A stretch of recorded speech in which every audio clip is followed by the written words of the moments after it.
Welcome to the Time Prophecies podcast. Thanks for tuning in. We will be discussing the warning signs upon us.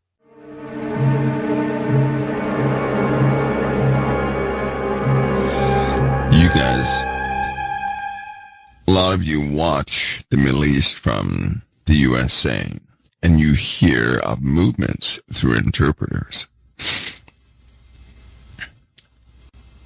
Realize these October 7th was ruthless. It was ruthless. Yet, 2 days after October 7th, they were talking about negotiations. You guys remember that? So let me include you in on something. Everybody who has a problem like that with the USA is one of these. It's just like one of these groups. You cannot fight the entirety of the Middle East.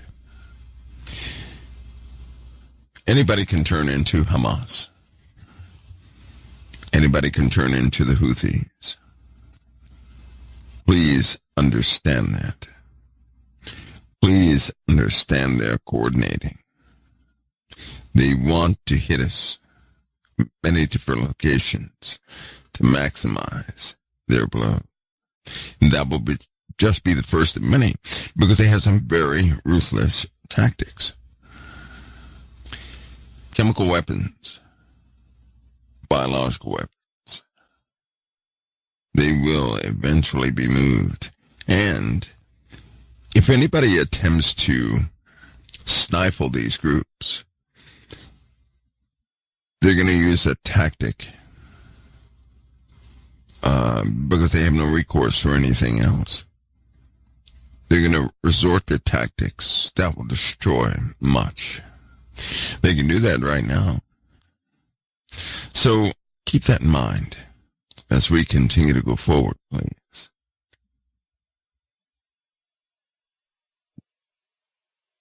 Keep that in your mind. All right. Looks like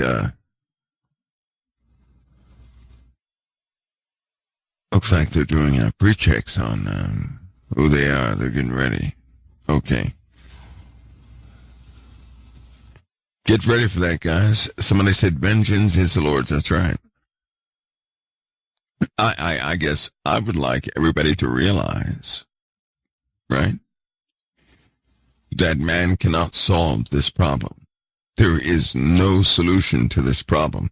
If we could, listen, if somehow somebody on earth had a solution to this problem, there'd be no need for Jesus to come back. He would tell us to do everything. He has to come back because he's already told us times will get harder and harder. He already told us that.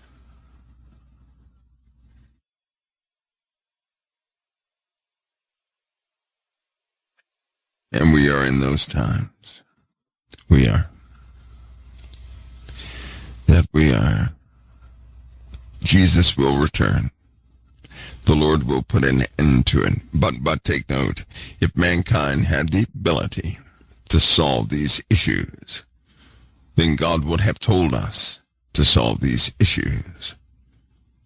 But that's not what he said. He said he would be coming back. He will come back because we don't have the resolve to solve these issues. We're dealing with an entity that is extremely smart. What he's saying is a fact. It's estimated that Iran has upwards of between 80 and 100,000 heavy ballistic missiles and 400, 500,000 medium-sized ones. Israel can't shoot down 5% of those if they're fired. Israel only has 3 major cities. It will be flattened by conventional missiles in 1 day. I'm explaining again. Israel doesn't have the bombs and missiles and projectiles to hit all those missile facilities. All they have is, what? What do they have? Oh, nuclear weapons. And so if they hit Iran and Iran hits them conventional and Israel hits them with nukes and they've got an alliance with Russia and China, where does that go next? Oh, full global thermal nuclear war and bye-bye, everybody. Bye-bye. And Netanyahu gets everybody in the world killed. But finishing up on Iran, that's just as dangerous, just as insane, probably more so, because the Iranians have the biggest conventional on record ballistic missile system. It's estimated that Israel, with everything it's got, couldn't shoot down 5-6% of them if they launched them all. And if the U.S. had 2 or 3 aircraft carriers there, with everything we've got, couldn't shoot down half of them. Not enough bullets, not enough missiles. And you get 50, 60, 70,000, 100,000 or more. They got more than that. Raining down on Jerusalem and Tel Aviv. They only got 3 big cities. What's Israel going to do? They're going to nuke the living snot out of Iran. And the Iranians have nukes. Heard it here first, decades ago. Yeah, they haven't just been 2 weeks away since 2001, like Netanyahu said. And that's why you notice Trump says, I want your ballistic missile systems dismantled too. And then Iran goes, we don't want to end up like Libya.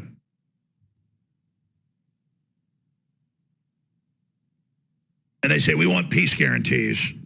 And again, I'm no fan of Iran and their mullahs. They're very unpopular. But I'm also not a fan of Netanyahu and all his political trouble. And Israel has successfully taken out Iran's proxy armies in, truly, they're always saying the Israelis have some of the best intelligence, the best military, and you see October 7th and they all stand down. They were told to stand down, that's come out. But boy, when they wanted to do something, they sure beat the living hell out of Hezbollah, who's not a slouch, in Gaza and in the West Bank, and more importantly, to the north of Israel in the Golans, into Lebanon. So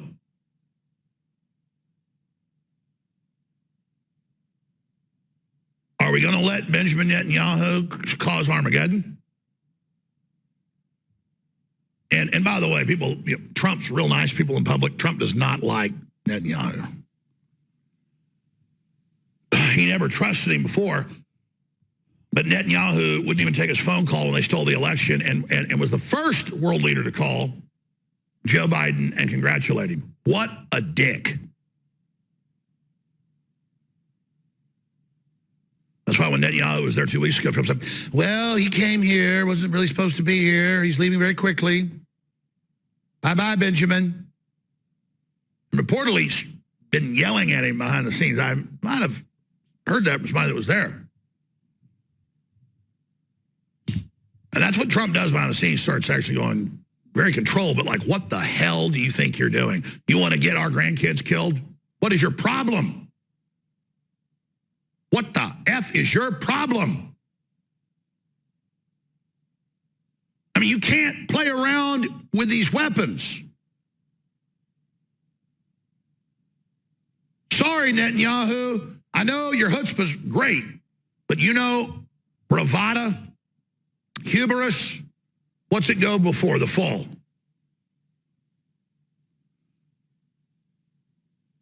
So we're told Israel couldn't take on a couple thousand Hamas fighters. Yeah, right. Israel does have an extremely effective, powerful, and professional military. But, oh, you can take on the Iranians now.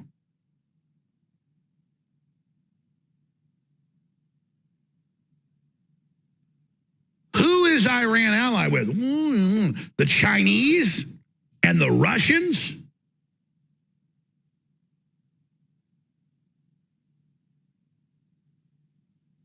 And in all the scenarios, if a nuclear war breaks out anywhere, in every scenario, and the hot spot's always been Eastern Europe, Ukraine, and Russia being a trigger, and the next one has always been Not North Korea in the real war games. It's third. India and Pakistan and China. You know, they're having wars with each other all the time. You just don't really see it on the news. It's going on right now. So if a nuclear war breaks out in the Middle East, in every war game, there is an almost 100% probability that a nuclear war starts in and around the subcontinent. So Trump has all these top military experts telling him this. He knows this, and he's telling Zelensky and van der Leyen and Starmer and Netanyahu, stop it. And Putin's telling him stop it. And Xi Jinping's telling him stop it. And instead we get cokehead Zelensky up there with the Cookie Monster voice. Me coming to NATO, give me nuclear weapon. I want peace, nuclear weapon.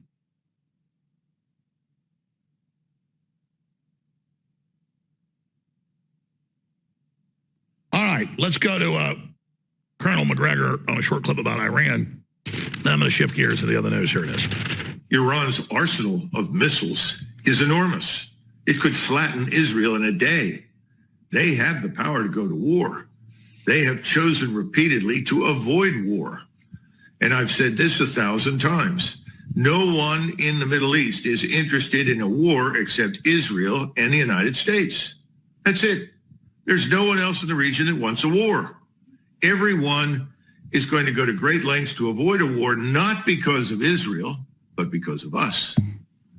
The Iranians don't want to go to war with us. The Iranians have been trying for 30 years to change their relationship with the United States, to build a rapport economically, socially, politically with the United States. So don't make the mistake of assuming because someone has opted not to do something, they can't. The real question at this stage is, what's the incentive for them to continue to do nothing, particularly when they're told that the only way they can satisfy us, potentially, based upon Mr. Netanyahu's demands, is to turn themselves into Libya. And we all know what happened in Libya. Right. Yeah. Not a good situation to cite if you want them to accomplish it. But so don't assume this weakness. I mean, people said the same things about the Russians. You know, the Russians went through years of humiliation at our hands as we advanced NATO further and further east. And what do you think the unelected EU Commission deputy head means when she says we're going to bankrupt you in a 20-year war and then break you in 5 pieces? She knows that goes right on Russian TV. They're antagonizing them. Only demon-possessed people would behave like that. So I'm going to explain it again. We have a normalcy bias here in America because we can send our soldiers off here and there and not really have to see it ourselves. And that's in wars with third world populations. You don't want the direct war, which is already happening with Russia and China and Iran. It's got to stop. Okay, I'm done talking about it. I just cannot believe that this is even an issue we have to deal with. It was understood after the nuclear bomb was deployed and developed that we had to have world peace. And then the globalists came and said, oh, yeah, we'll set up a global government to stop all that. But then it was all over the news in the 50s and 60s. They admitted it. And then when they said, but by the way, it's communist and anti-God, people went, whoa, we're against global government. And then now you've just got it covertly through the corporations and the systems, and now it's out in the open again. And this very global government, this very globalist system is the one running around building bioweapon labs everywhere and handing out weapons and deploying and giving China the delivery systems and the militarization for nukes and everything. Here, you have this. Here, you have that. And you're sitting there going, that doesn't look like a global government that wants to be nice. And the very global government's like, nuclear war is survivable. It's not a bad thing. Maybe we should have one. Kind of a big deal. And the general public all over the world, 80+% don't want these wars. 80+% look at the polls. Don't want war with Iran or war with Russia. People are like, yeah, that doesn't sound smart. And we know our government's been run by crooks and starts most of these wars. Just because some other countries got bad leaders doesn't mean ours are good. See, there's always this thing like, this group's good and that group's bad. No, most of the time it's this group's really bad, this group's even worse. And the difference is, if they're not attacking us, that's their problem. Instead, the CIA goes around and overthrows good governments and good people because they won't be under their control. Like you've been seeing in Europe and like what you saw in Brazil and like what you saw in America with Trump trying to stop him. Yeah, the people running the globalist system are the worst of the worst of the worst of the worst of the worst. Russian corruption is benign compared to ours. There it's whoever the big alphas are and whoever can provide the most to the people. Just classic strongman stuff. No, we have sick, disgusting, satanic, mad scientists running our country. And we're in the process of removing them right now and making some real headway. But if you really sit back and look at our elites, they are the elite of evil. They are masters of evil. When I left you, I was but the learner. Now I am the master. Only a master of evil.